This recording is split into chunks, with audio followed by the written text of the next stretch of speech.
Hi Summit, here's a tutorial on how to create this stylish winged collar. This design can be created on a blouse, a dress, or even a jumpsuit. It all depends on your preference. If this looks like what you like to learn, then you definitely need to watch this video to the very end. My name is Veronica Adams Eze. Welcome to Vera Adams YouTube channel. So right here, I'm gonna have to place the paper on fold, and here's the first starting line. I'm going to go ahead to measure 6 inches and measure the actual starting line. And on this starting line, I'm going to go ahead to measure the shoulder measurement. I'll then move ahead to mark the bust line, the under bust line, and also the waistline. So once this is done, I'll bring in a ruler to draw a straight line out of this point, and I'm going ahead to label them. So 2 inches above the bust line, I'm going to mark, and that will serve as the chest line, and I'm connecting it right up to meet the starting point. Right here on the chest line, I'll go ahead to take the bust part measurement. A quarter of the bust part measurement is 9 inches. I'll also go ahead to take the waist measurement and then connect this together. After that is done, I'll go ahead to take the nipple to nipple measurement right on the waistline, and I'll mark it, and I'll take 1/2 inch on both sides.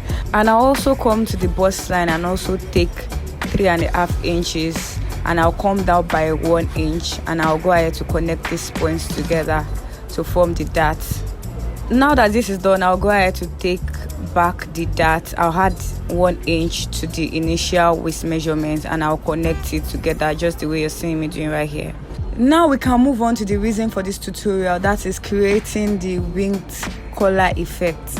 So right here on the actual starting point, I'm going to go ahead to measure 4.5 inches, which will serve as the neckline. And also on the false or the first starting line, I also go ahead to measure 4.5 inches and connect it together with my ruler.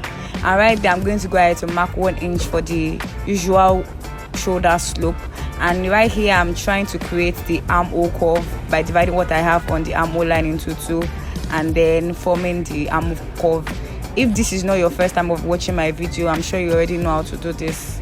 Now I can proceed to cutting it out, and I'm starting from the bottom. Note that I'm not going to be adding that, so I'm going to be cutting out with the initial waist measurement. So I'm going ahead to open up the pattern paper, and I'm going to be naming the left and the right side, so you can choose wherever you want the winged collar effect to fall on.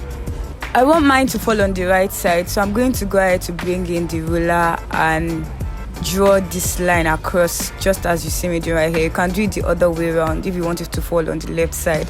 So right here, I'll go ahead to cut it out. Moving on, here on the right side, I'm going to go ahead to bring in my tape measure and measure 7.5 inches. You can actually do below or above depending on how deep you want it to be, and I'll connect it just as you're seeing me doing right here. Then I'll go ahead to bring in my scissors and cut right from the shoulder line and stop right at that point.